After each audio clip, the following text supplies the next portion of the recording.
In the martial world, there were good clans which fought for justice, and evil ones which clashed with the good ones. One of the evil clans, Cult, kept growing stronger, which posed a great threat to the world. So, 9 of the good clans came together to form the Justice clans to take down Cult. The battle was fierce, but in the end, the Justice clans wiped out many Cult members.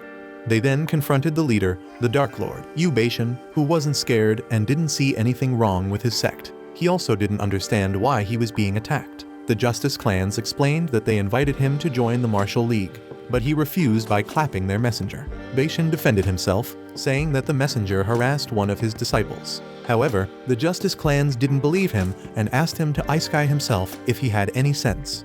But Bashan wasn't scared to face them in battle. He believed that he was invincible after all. The Justice clans then charged at him and attacked him. Bashan was so confident that he could win, and if he couldn't he would rather turn into a salted fish. Unfortunately, he actually did turn into a salted fish just like he had thought. So, it seemed that he couldn't win against the Justice clans, and now he lives his life as a fish 13 years later. He still lives in the ruins of Cult headquarters atop a mountain with his son, Renji, far from everyone. One day, he hears someone entering the house and gets so scared, hiding behind his throne. Lucky for him, it's just Renji who has come back from the shops under the mountains. Bashan comes out excitedly when he sees that it's his son. He hugs and kisses him in excitement that he has returned. He was worried that something might have happened to him when he took about 6 minutes to return home. Renji explains that it's fine because he only went down to buy some food. Bashan is scared that Renji might accidentally reveal that he is Little Dark Lord and get clapped. Renji doesn't see the big idea about that and tells him that the area under the mountains is lively with lots of people. He wants to stay and hang out a little longer next time he goes. He asks for permission from Bashan, but Bashan refuses, saying that it's too dangerous. He's scared that the Justice clans, the villains of his story, might capture him. Renji tells him that the Justice clans has good people because he saw them help the elderly and disadvantaged people. However, Bashan tells him that they are only good to the common people. They are very brutal to all Cult disciples, including the elderly and disadvantaged. Renji gets scared to hear this. He can't believe that there are some Cult disciples who have already been captured by the Justice clans. Bashan tells him the story of how he decided to hide in the ruins in order to survive. Now, things have quietened down because the Justice clans are growing stronger. There's no chance for Cult. He's also scared that if he gets caught, Renji will be left alone and helpless. Renji hears this story and cries. Bashan tells him that the only solution for him to survive is to conceal his true identity. He has to earn a certificate of the good and become a Justice clan too. When he inherits Cult, it will automatically be classified as a Justice clan. The certificate of the good is given by the Martial League, and with it, Renji will be able to lead a better life. He can set up his own clan, get a mortgage loan, and live freely. Renji asks if Cult can't just fabricate the certificate, and Bashan says no. He wants him to work hard for the certificate because it's his fate. He even found him a prestigious school in the martial world, the Justice League Academy. It offers 9 years of education with excellent teachers, advanced teaching ideas, cheap tuition, canteens, as well dormitories. The Justice League Academy has been established for more than 100 years. The academy used to be for the Martial League, but after the Justice clans eliminated Cult, the academy has become a place to foster justice swordsmen. Only those who are exceptional and talented can graduate and get certificates of the good authenticated by the Martial League. Renji can go down the mountains for the enrollment process immediately. Renji becomes excited to go down the mountains. He prepares himself immediately. Bashan warns him to never reveal his Dark Lord identity.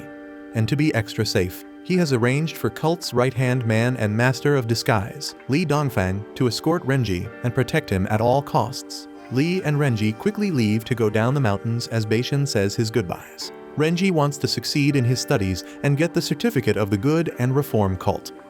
He and Li arrive at the academy and are impressed by its look. There's a line of students waiting to enroll too, and Renji joins in. A guard addresses them to line up consciously and prevent any Cult disciples from entering the premises.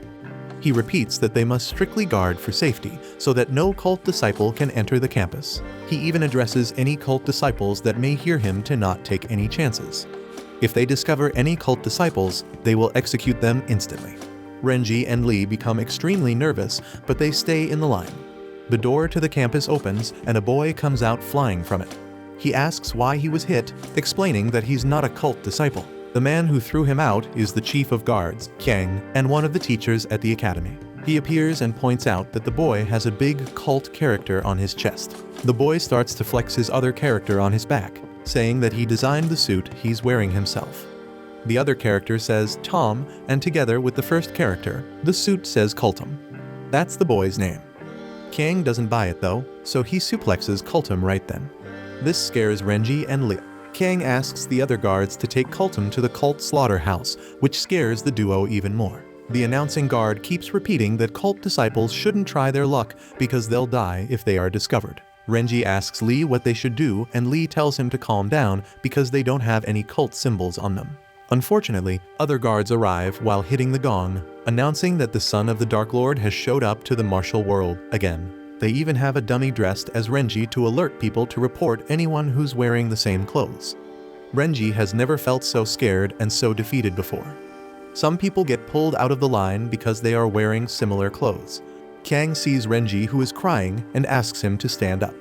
Renji is so scared to do that, so Lee decides to take care of the matter before it's too late. He disguises Renji as a pretty girl right there. Kang and the others are left stunned and blushing while looking at the new Renji. Kang feels flustered and embarrassed by how Renji is dressed, so he asks him to get inside the campus immediately for being inappropriate. Renji does so with a disguised Lee, having skipped the authentication. Renji doesn't understand why he has to disguise as a girl, so Lee explains that no one will suspect him as Little Dark Lord if he's a girl. This makes sense, so Renji decides to stick with it. Right then, a spear comes down on them, but they dodge in time.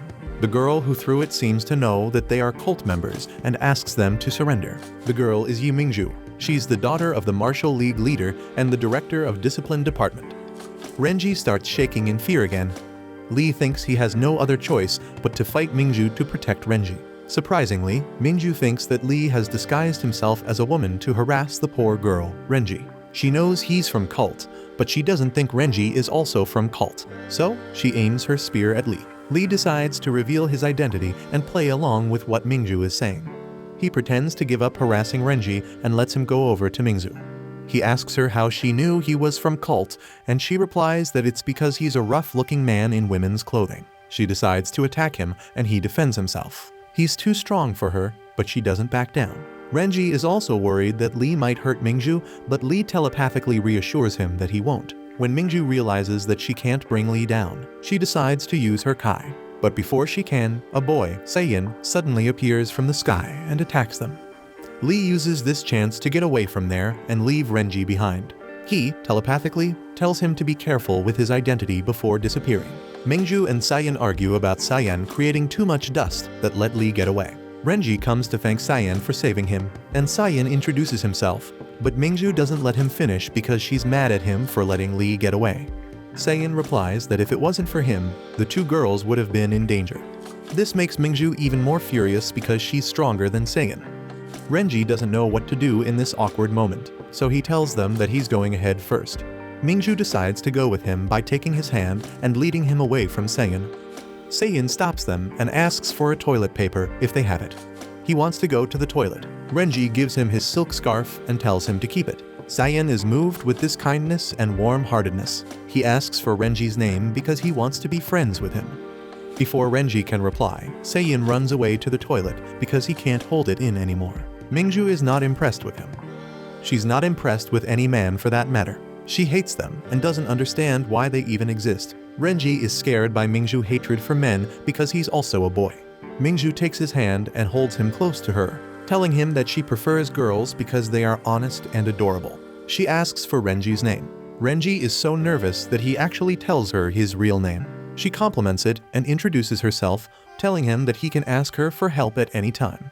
She even offers to escort him to the entrance ceremony venue. Renji declines the offer. He wants to go alone so he can quickly change back into his clothes before more people see him as a girl.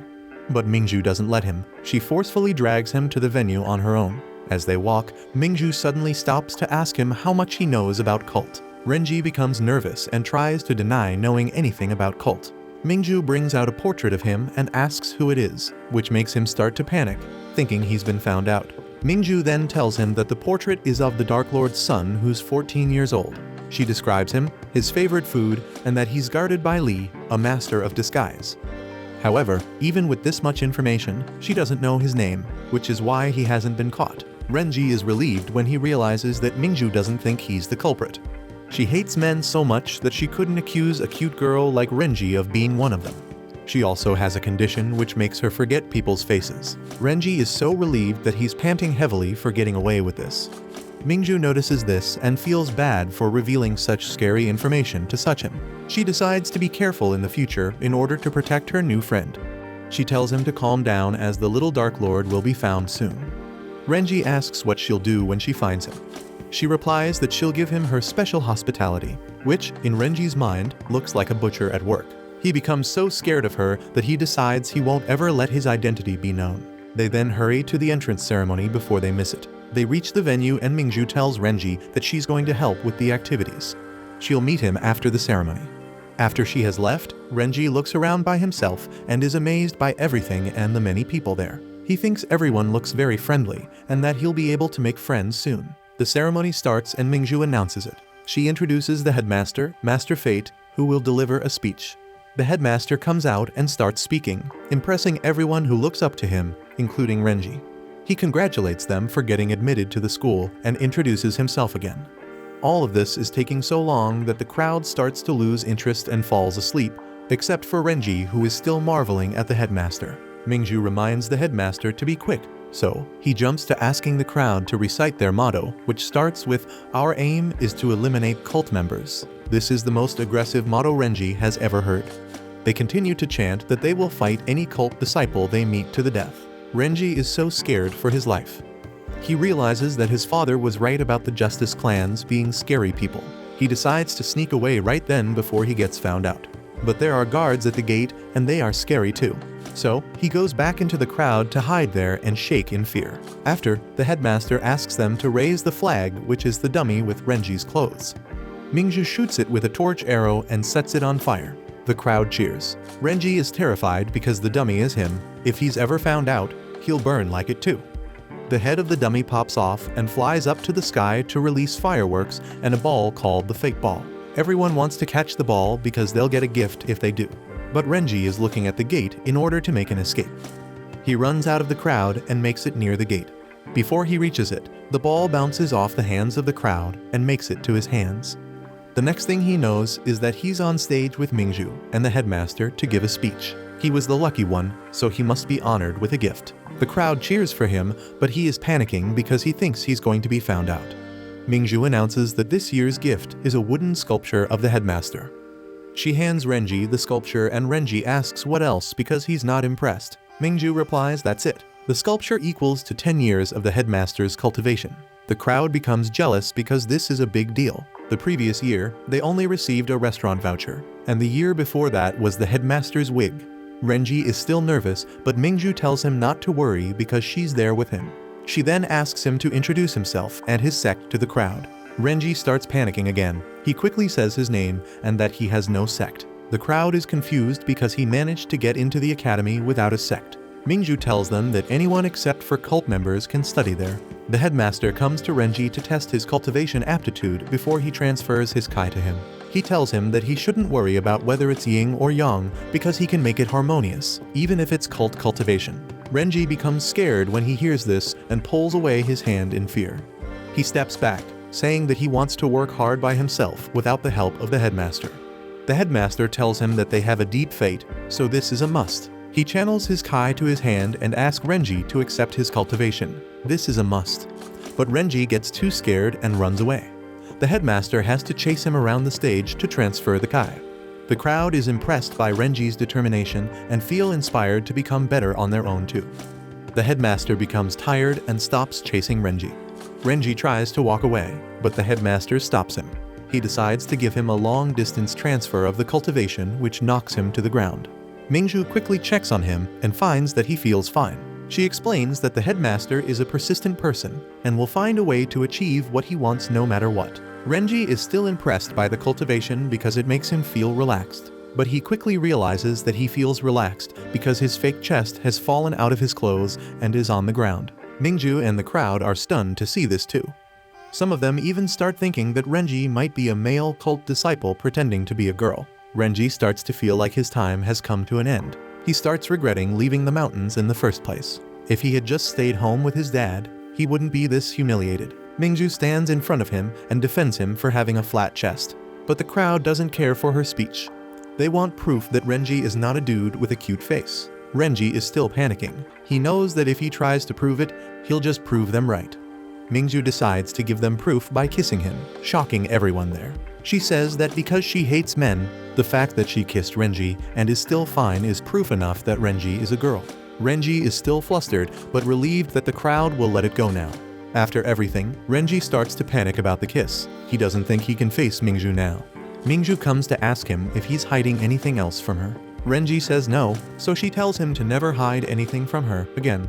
Renji accepts. He's too scared to say anything else. She takes him to do the placement test. When they get there, she explains that the test is to examine students' foundations, and based on their grades, they will be placed in their respective classes.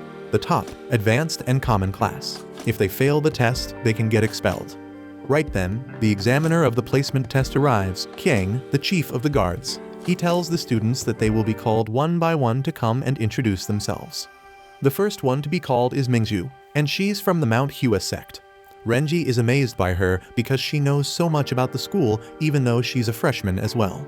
Mingju explains that she grew up in the academy because her sect is very close with the Justice League. The last one to introduce themselves is Renji. He nervously says his name and that he doesn't have a sect. Kiang looks down on people with no sects. He doesn't understand why the academy even allows them. They then move on to the tests.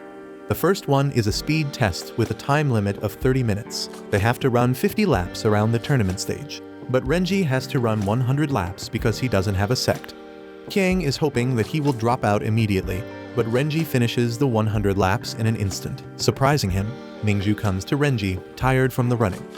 She tells him that she wasn't able to catch up to him because he was too fast. She thinks it could because Renji has the headmaster's cultivation.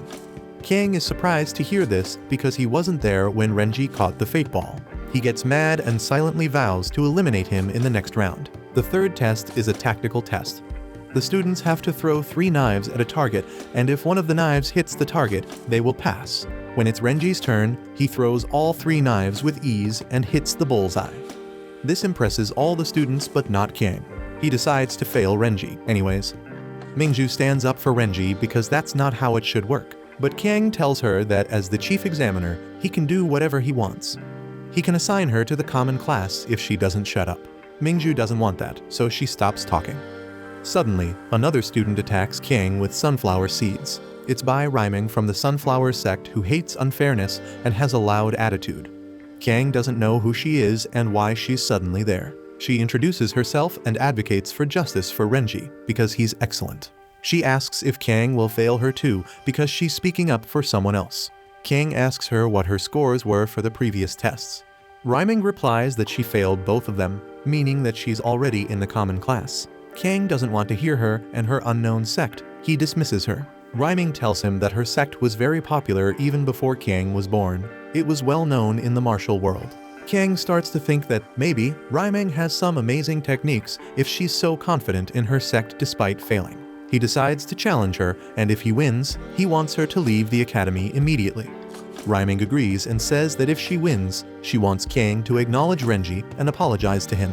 They take their positions, and Rhyming takes her time to get over to Kiang and attack. When Kiang asks her why, she just asks him to relax because she's still preparing herself.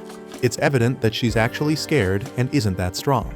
Kiang gets angry and beats her up immediately.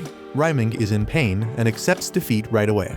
Kiang then remembers the Sunflower sect, which was led by Rhyming's father. Rhyming holds her father at high esteem as one of the best fighters of their style, but Kiang tells her that he was okay. He was the best at running away and getting beaten up.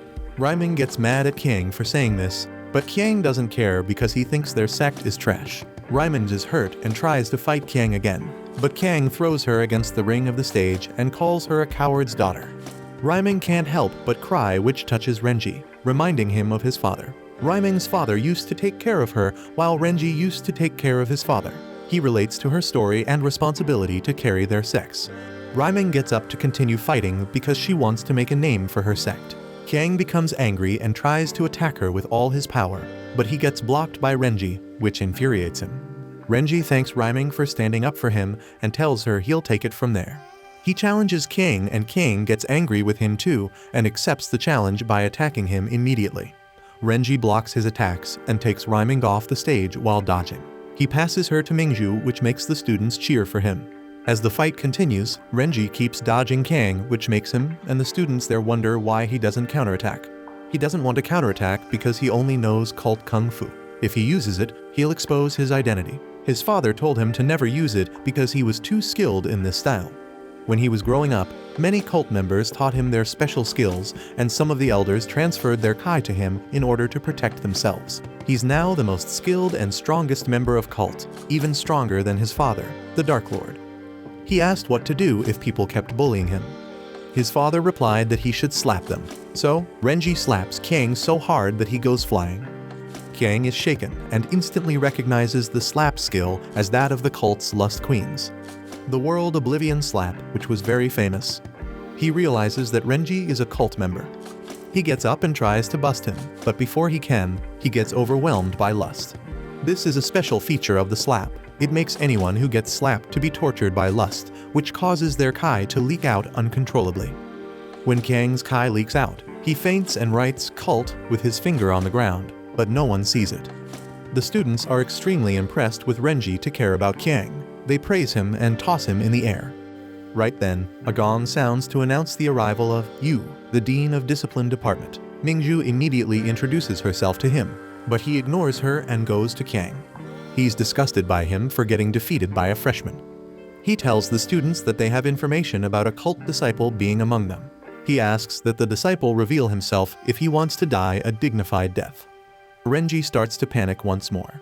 Yu says that since a freshman beat up Kang, he must be the cult disciple. Mingju jumps in to defend Renji and explain that Renji is strong because of the kai he got from the headmaster. But Yu says he can smell the cult stench on him, which terrifies Renji. He then calls the witness that can point out the cult disciple. Yu's assistants called runners bring in Sayan, who's behind is in pain, in a stretcher. Yu asks him to point out the cult disciple, and he immediately gets off the stretcher to crawl to Renji. He doesn't say that Renji is the cult disciple. He's just happy that he's safe. He explains that there was cult poison on the silk scarf Renji gave him. He suspects that a cult member wanted to hurt Renji and poison the scarf. Yu explains the type of poison that was used, which is exclusive to cult. It's colorless and odorless, but can be very deadly when touched. Renji thinks about it and realizes that the poison is actually a sauce they invented for grilled fish. He and Lee used a mixture of chilies with other ingredients to make a sauce that was appropriate for his father, Beishan the Dark Lord. After he became a fish, he became deathly allergic to the regular fish sauce, so they made an extract which was colorless and odorless to make it less strong and smell good. Renji uses the same sauce too because he cooks for his father. So, he packed it for lunch when he came to the academy, and somehow it spilled onto the scarf. And Sayan used that scarf to wipe with and burn from the chili. Mingju believes what Sayan is saying and also thinks Renji was targeted. Yu thinks about the people he knew who used the poison and immediately attacks some bushes behind them. Lee appears, still in his women's clothing.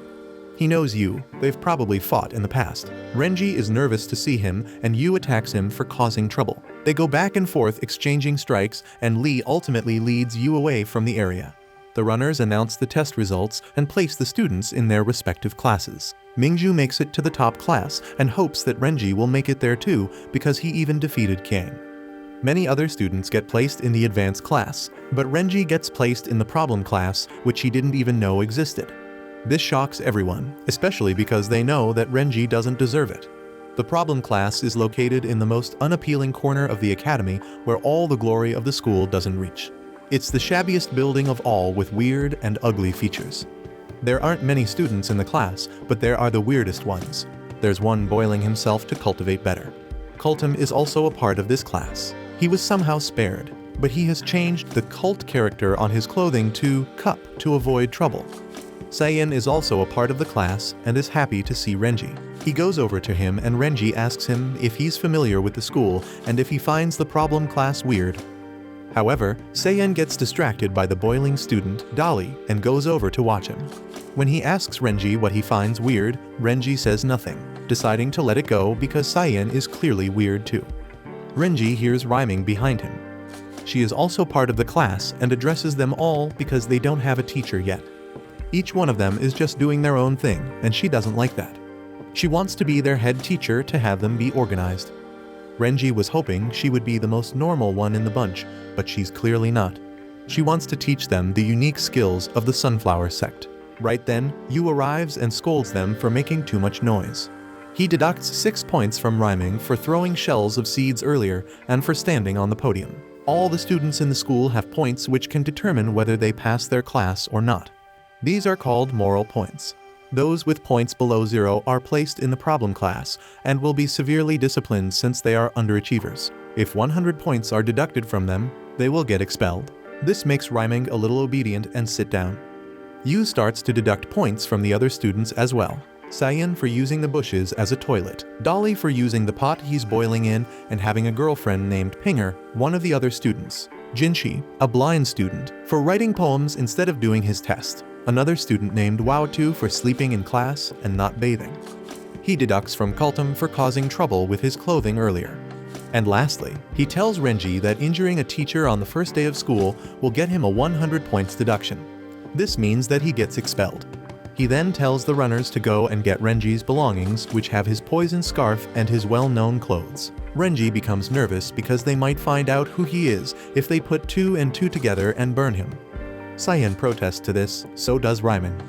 They tell Yu that if he wants to expel Renji, he should expel them too. So, Yu tell the runners to get their belongings too. They can all leave. Right then, the door bursts open and one of the runners flies to the wall. Mingju appears and tells Yu that Renji is innocent and can't be expelled. She continues to explain that Renji was forced to beat up Kyang. Yu doesn't care though, even if Renji was not at fault, he shouldn't have beat up Kyang. Those are the rules of the school. He wants Mingju to also uphold the rules no matter what. And if Renji loves the Justice League, he must accept this too. Mingju doesn't agree with this because the Justice League should be fair in everything and distinguish between right and wrong. Yu gets irritated by her for defying him. He asks if she wants her points to be deducted too. Mingju says yes. She even deducts her own points for defying him and removes her discipline badge, showing that she leaves the position. She assigns herself to the problem class. She doesn't care if it's the Justice League. She will not stand for unfair treatment. Yu reminds her that she's the Martial League's daughter, the future leader. She tells him that she knows she will be disqualified to lead the Martial League, and she's fine with it. Yu becomes extremely annoyed. He tells her to rot in Problems Class 2 before leaving. Renji is touched by Mingju's actions to defend him. He stops Yu to ask him a question. If Cyan is in the bathroom and doesn't have a toilet paper and Ryman goes into the bathroom to give it to him, does she get her points deducted or added because she went into the men's bathroom to help someone? Yu is taken aback by the question and doesn't know how to answer. He says deducted and then changes to added and then back to deducted and added again. He's conflicted and keeps pulling the petals of Rhyming's sunflower clip, trying to decide which one it is. The headmaster arrives to see the students. Yu tells him that he shouldn't have come because the students are unworthy of him. But he explains that Kyang, who is supposed to be the teacher of problem class, is sick. And the substitute has a lot of excuses to take years off the job. So, he came there to check the situation when he suddenly saw a meteor falling towards the class and decided to send it back to space. He assigns Yu to teach the class since he's there already. Yu doesn't want that, and neither does the students. Except for Cyan, he likes Yu because he's the best in the school. The headmaster sees that Mingju is also in the class. Renji tells him that she shouldn't be there, but he trusts Yu's decisions, so it should be fine. He adds 5 points to Renji and Mingju for being friendly towards each other, which annoys Yu. This means Renji can't be expelled anymore. The headmaster then puts them in the same dorm so that they can continue to help each other. Renji is shocked because he's a boy. He'll definitely be found out if he rooms with a girl. Mingju seems fine with the decision. She even says that she's happy to be rooming with Renji alone now, calling him by his title of Little Dark Lord. This reveals that Mingju knows about Renji's identity. She asks him if he's a boy and if he's an evil cult disciple. Renji is beyond scared. He can't even answer properly. He asks how she found out. He thinks it could because of all the suspicious things he did throughout the day, which includes Lee appearing near him twice.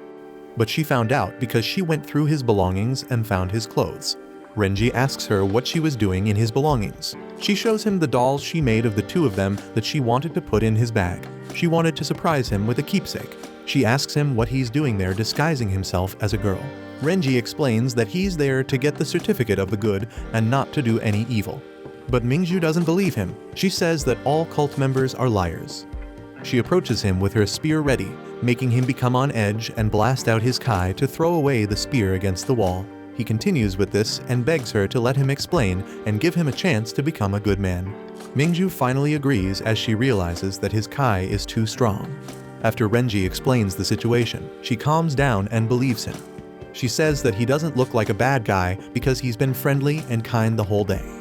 But he's still from cult, so she doesn't know what to do.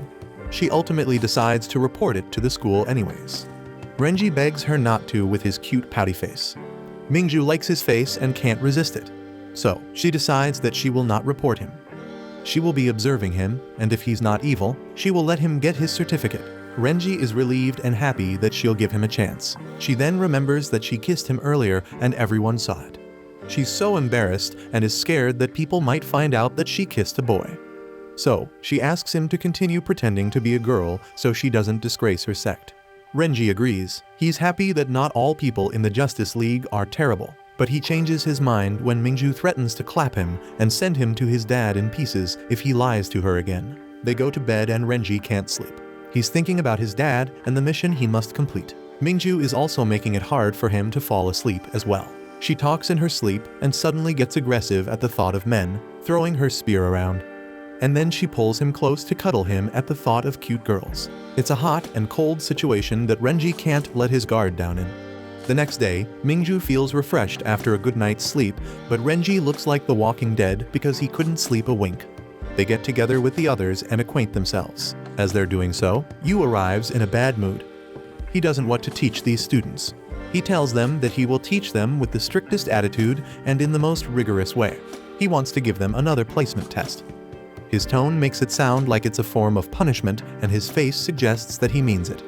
In this test, they will be paired to use Kai to compete with each other within a specified circle. The one who will get knocked out of the circle will lose 5 points, and the winner will gain 5 points. Mingju covertly tells Renji that Yu is the only teacher at the school who teaches Kai, while the others focus on martial skills. Renji becomes worried because of his cult Kai.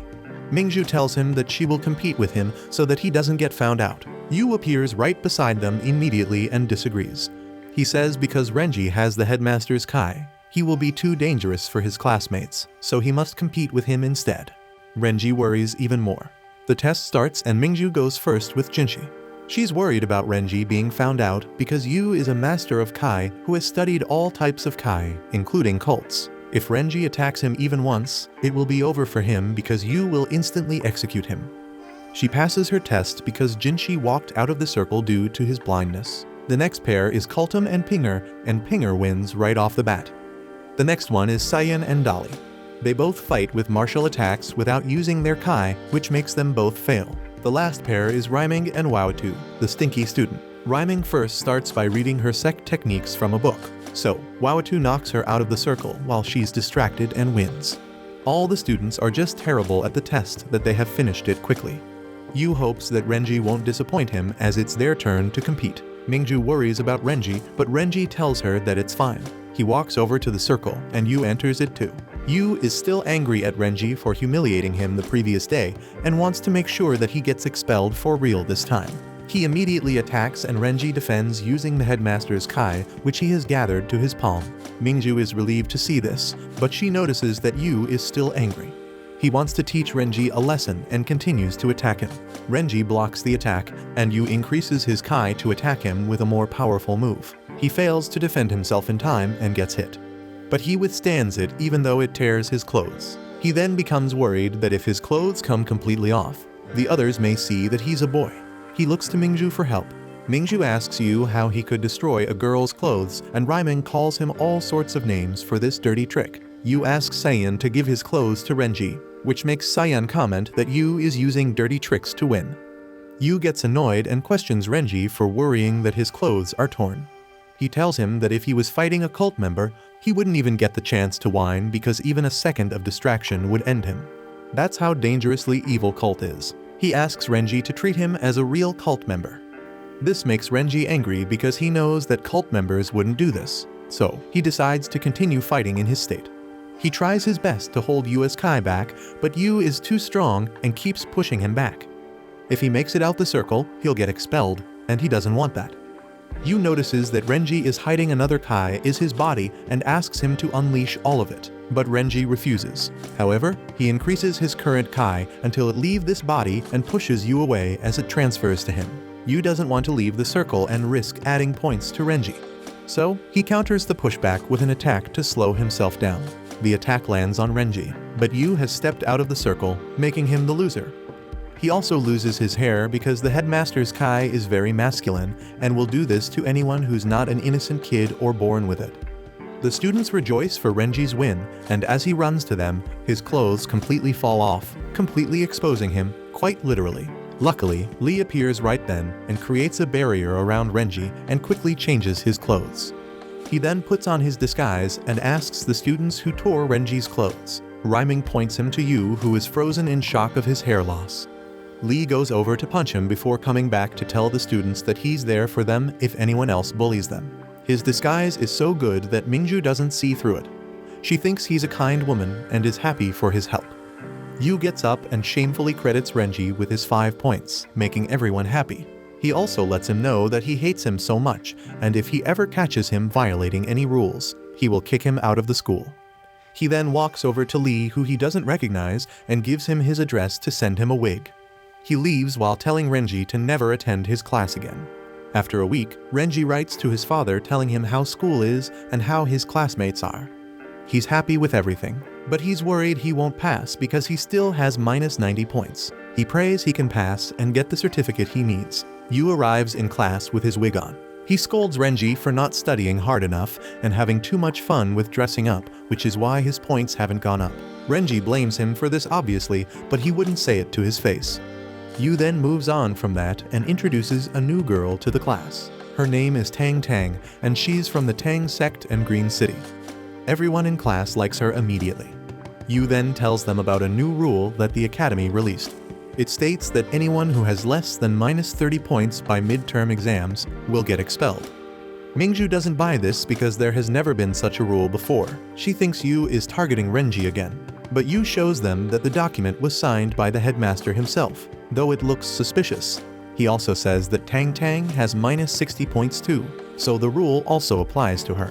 He then leaves them to study on their own. Renji doesn't know what to do anymore. He can get expelled again. He hears Mingju saying that she'll help and there's nothing to worry about. But she's not talking to him, she's talking to Tang Tang, which breaks his heart a little. Tang Tang ignores Mingju and walks away. She hits Rhyming out of the way too and gets out of the class. Renji watches her and follows her. She is running after Yu to ask for a mission to earn more points. Renji appears behind her and says that he also wants to apply for a mission. Tang Tang becomes hostile because she was the first to ask and attacks him for it. Yu stops her weapons from attacking Renji and tells her that her points will be deducted if she fights in school. She stops and retrieves her weapons. Yu tells her that the week's point mission is rice reaping, which is a group task. He doesn't believe the problem class can do a group task yet, so he refuses to give them the mission, telling them to wait to be expelled. He then leaves. Tang Tang and Renji return to the class together. Renji tries to be friendly with Tang Tang and tells her that they should ask the whole class to help with the mission. Tang Tang ignores him, but Renji holds her hands and asks to be her friend. Tang Tang asks why and Renji replies that it's because everyone wants to be her friend. They get to class, and before they can say anything, Seiyan loudly says that Tang Tang is a cult member. Everyone is shocked.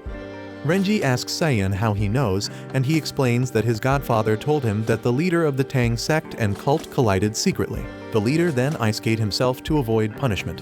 He thinks Tang Tang could be an evil person too, which makes Renji nervous. Renji tells them that if they accuse Tang Tang, and it turns out that she's not evil, they will have wronged her. He knows that being a member of an evil group doesn't mean you are also evil. But everyone has heard things about cult, and they don't want to have anything to do with it or anyone who has associated with it. Mingju doesn't know how to act because Tang Tang is a cute girl. Plus, she's already protecting Renji. She doesn't want to protect any more cult disciples. She just can't make up her mind. They all don't know what to do. Renji runs up to shield Tang Tang and defends her because she wouldn't have been able to enroll at the school if she was a cult girl. He even asks Mingzhu to back him up. But before Mingzhu can say anything, Tang Tang says that she doesn't need them to believe her and leaves. The students start to regret their treatment towards her because it looks like they bullied her. Raimeng is smug and thinks Tang Tang is looking down on them. Mingzhu tells her that it's because the problem class is actually very behind the other classes. They also get less point missions, so increasing points will be hard. The students start to panic and want to go to the mission and focus on increasing their points. They take Renji there and he finds Tang Tang busy reaping rice. The runner there gives them the mission and allocates 10 plots of rice fields to reap in order to pass the mission. However, Saiyan and the boys are having too much fun running around. Mingzhu doesn't know how to do it and Raimeng is too small to do it. The only people who are doing anything are Renji, Tang Tang, and Pinger. Renji offers to teach Mingzhu how to do it because he's a pro since his father is a fish and can't do much for himself. Tang Tang finishes her plot and asks the runner for her points, but he refuses because the whole class must have done all the work. Renji and Mingzhu witness this and feel bad for Tang Tang. Tang Tang realizes that if she waits for her classmates, she won't finish. So, she uses a cart-like machine to reap the rice on her own a little faster. She wants to get the job done quickly. The others see her new machine and are amazed by it. Renji asks what it is and Tang Tang remembers that Renji defended her and decides to tell him. They all get the machines to do their job quicker. They end up reaping all the needed rice before sunset and get their points. However, the points are only 10 in total, meaning that each one of them gets 1 point. The runner leaves to submit their result and get their new mission. While he's gone, Saiyan goes to apologize to Tang Tang for what he said earlier. The others also tell her that they were wrong and Tang Tang becomes happy to hear this. The runner returns with their new mission, which is to go to a bathhouse separately as boys and girls. Renji is shocked to hear this because it means he has to expose himself again. The whole time the students go to the bathhouse, Renji is sweating. He knows he'll be found out no matter where he goes. But then it turns out that the mission is for them to clean the area, not to bath. Renji is so relieved that he doesn't have to take off his clothes. While they help Tang Tang fix her tools, Pinger opens one of the water latches, releasing a lot of water into the bath they are all in. They all decided to then take a bath and Renji is back to panicking again. He tries to leave the bath, but one of Tang Tang's bandages catches on his skirt. When he continues to walk away, his skirt comes off, and he's forced to sit in the water to hide himself. He's terrified and the others check on him because it shows on his face. Right then, they hear Saiyan loudly speaking and a knife pokes into their room through the wall. They become worried about the boys and decide to go and help them, leaving Renji and Tang Tang behind. Renji wears his skirt under the water and almost drowns. He pulls Tang Tang's t-shirt to help himself out and accidentally exposes her back, which is covered in scars that she's trying to hide with bandages. Renji tries to ask Tang Tang about her scars, but they hear the boys arguing again. Renji decides to go and see what's happening, but Tang Tang asks him not to go. This is when they hear one of the boys ask Saiyan if Tang Tang is in his class. Tang Tang gets scared and runs out of the room. Renji follows her, and they go into the boys' bathroom. Saiyan is arguing with some boys who want to take a bath first, saying the problems class will dirty the water. Saiyan gets mad and tries to fight them, but gets stopped. Tang Tang goes to the boys and addresses the fat one as Master Shixing. Shixing is from Green City. He pulls out a whip and asks her where she was before hitting her. Renji asks him to stop, but Shixing says that he's just disciplining his servant. It's none of his business. However, Renji makes it his business by intercepting the second hit from Shixing. Shixing pours water on his head, which splashes onto Tang Tang. Renji gets mad and approaches Shixing, but Mingzhu stops him, because if he fights, he'll lose points. That's what Shixing wants, to get the problem class expelled. He hates Tang Tang, saying she's a cult disciple and deserves to be ridiculed and bullied. Pinger comes with one of the runners who deducts 20 points from Shixing. But Shixing tells him that Tang Tang started it. The runner asks Tang Tang and Tang Tang says yes. This is how Tang Tang has mostly lost her points, by taking the blame for Shixing. After the runner has left, Shixing continues to bully the problem class, saying that they can't bathe there and should serve him in order to have a better future. Luckily, Yu arrives with the runner to tell Shixing that he's wrong. Shixing tries to justify it, saying that the school is wasting resources on the problem class. This makes Raimeng so angry that she wants to fight him. However, Yu tells her that fighting is prohibited, but duels are fine. The problem class are happy with this, and gets Shixing is scared. He says he wants to choose his opponent because he doesn't want to bully anyone. Yu agrees, so he looks for a weak girl that he can easily win against. He chooses Renji because the others look fierce. This surprises them because they know he picked the wrong one. Renji accepts, and Shixing tells him that he will use one of his servants to do the fighting. The servant is Tang Tang. Renji doesn't want to fight Tang Tang, and Tang Tang is scared of Shixing to back out. Yu notices this and tells them that if a duel is not fought seriously, then it's meaningless. According to school rules, they have to fight seriously to help each other's skills. He proposes that the loser will lose 10 points while the winner gains 10 points. This means Renji will get expelled if he loses. He also tells them that martial arts are prohibited because they will damage school property, which makes Mingju panic because Renji no longer has the headmaster's Kai. Renji also realizes this, and he doesn't want to hurt Tang Tang. Shixing promises to give Tang Tang the thing she wants the most if she wins, or else he'll submit it to the school. Tang Tang becomes serious, clearly wanting whatever it is. The match begins and Tang Tang attacks Renji with her tools. Renji dodges every one of them and holds Tang Tang's hands to stop her from controlling them. She whispers in his ear that he should hit her. He's confused and gets hit by one of the tools and falls down. When he gets up, he wants to ask Tang Tang what she means, but she tells him to not say anything. She keeps attacking, and he keeps dodging while thinking about how they both want to win to stay at the school. Tang Tang uses a smoke bomb to give Renji the chance to hit her, but Renji can't bring himself to do so. He feels sorry about her situation even though he really wants to win. Tang Tang tells him that she wants to cherish the memories they made with the class because she likes them. She then causes a large explosion which blinds the others for a second. When the smoke subsides, they all find that Renji has Tang Tang in his hands, seemingly having won against her. Yu doesn't like this outcome because he couldn't see anything, but he gives Renji the 10 points anyways. Shixing tells Yu that he wants to report something. He points at Renji and says that he is a cult disciple, and he has proof. This is a shock to Renji. Mingju asks if he can really prove it, and Shixing says yes. He explains that Tang Tang is not sociable and wouldn't protect someone she just met. The only reason she did that is because they share a sect. Because Tang Tang is a cult disciple, this means Renji is too. The others don't buy this explanation, so Shixing brings out one of the Lust Queen's personal weapons, the fruit fork. Everyone starts to panic because they have heard of the fruit forks, which are rumored to be the forks the Lust Queen used to eat people's hearts. In reality, though, they're just hairpins. Seiyan asks Shixing why he has the pin, and he explains that it belongs to Tang Tang. She was holding on to it when she was found at 3 years old after her parents ice-scathed themselves to escape punishment. Tang Tang wakes up and tells them that the fork is just her mom's hairpin with her name on it, not a cult weapon. But Shixing says that it is the fork, and the name on it is the name of the Lust Queen's younger sister who was the Tang leader's wife. That is evidence enough. Tang Tang is defeated and doesn't know what to say, making Shixing happy with his reasoning skills. Yu angrily takes the pin from Shixing and scolds him for bringing it to school. He worries that if the remaining cult members come after it, it will put the school in danger. He confiscates it in order to report it. He also tells them that all the students at the school have been inspected by the headmaster in person, so there can't be any cult disciples there. He leaves while telling Shixing that he'll lose points if he slanders the other students again.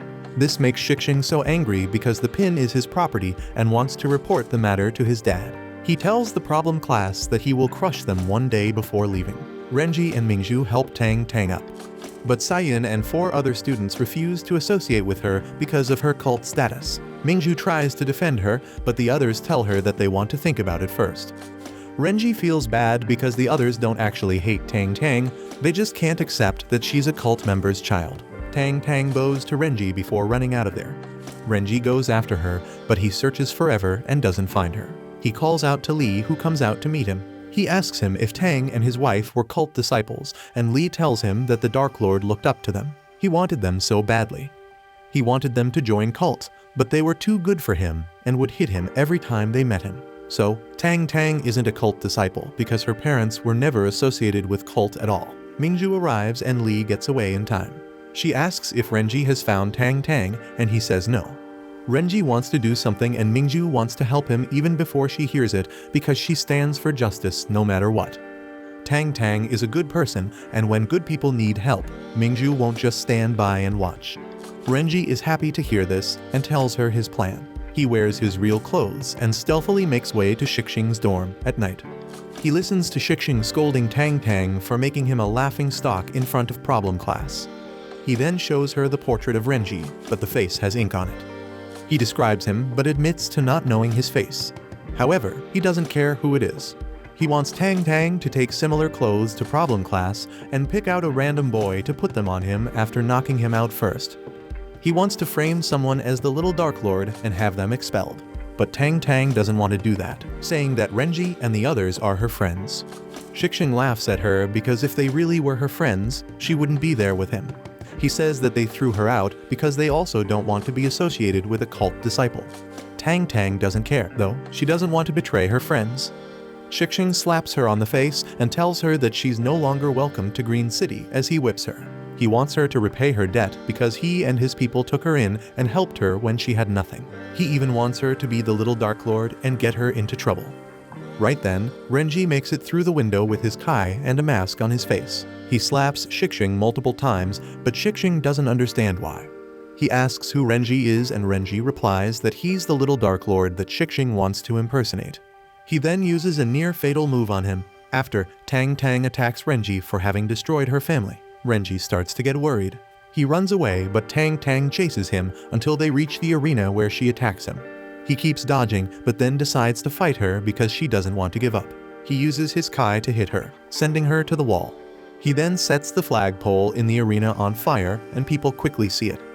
They come in numbers to watch. Mingju points out that a cult disciple is fighting against Tang Tang. The others want to go and help her, but Renji doesn't give them the chance as he prepares to attack Tang Tang again. Before he can, the headmaster arrives and protects Tang Tang with his kai in the shape of a bell. Renji stops and the headmaster along with Yu talk to him. He uses this opportunity to break the bell with his kai, creating a cloud of dust to mask himself and Tang Tang. Tang Tang is scared and tries to continue fighting, but Renji holds her hand and tells her to him. Tang Tang then realizes that it's him and cries on his shoulder. Her bomb's exposed on the spot, creating even a lot of smoke. Mingju leaves while the others are confused as to what happened. When the smoke subsides, Tang Tang is on her feet while Renji is on the ground, making everyone believe that she defeated him. The others decide to go and attack him while he's still down, but Lee appears and stops them in their tracks. He asks Tang Tang for her name and Sect to declare her an enemy of cult. He pretends to be angry that she defeated Renji and loudly declares that they will forever be enemies. Tang Tang agrees and Lee takes Renji to leave with him. They're both happy to have pulled it off and run away, but the headmaster traps them in his bell. He tells them not to leave yet because they can't just enter and leave the academy as they please. Lee, telepathically, tells Renji that his kai is not strong enough to break the bell and Renji can't move because he's supposed to be passed out.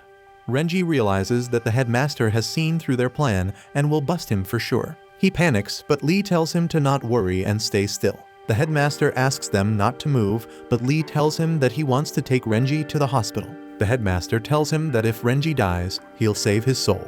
Yu comes flying in with his kai, ready to attack them. Lee uses this chance to break the bell with his weapon when Yu's kai touches it. This breaks them out, and they escape with Yu following them behind. The headmaster lets it go and leaves. The others apologize to Tang Tang again for wronging her. They then start suspecting that Renji could be the little Dark Lord because their height, build, and hair are exactly the same. Right then, Mingju arrives to tell them that Renji has been injured by the aftermath of the fight between Tang Tang and the little Dark Lord. This leaves them confused. The headmaster comes on stage to announce that since Tang Tang defeated the little Dark Lord, her points will go from -61 to 0. This makes her friends happy that she will be able to advance to the next class. Even her sect will no longer be known as that which was associated with cult anymore. She is free to go to the advanced class now. Shixing arrives with his bruises and opposes the idea of advancing Tang Tang because she belongs to Green City. She owes them. Tang Tang goes over to punch him to the ground and whip him multiple times, saying she no longer belongs to Green City. She belongs to the Tang sect now. She's the new leader and is a part of the Justice League. She whips him so much that it leaves the other students scared. She then tells the headmaster that she has beat up a student and deserves to stay in the problem class. The headmaster decides to give her what she wants and sends her back to problem class. Her classmates are happy to have her back. Later, Mingju and Renji are back at their dorms and Renji can't sleep. He keeps thinking about how he exposed himself to Tang Tang and tells Mingju, who freaks out. Watch this next video. See you on the next one.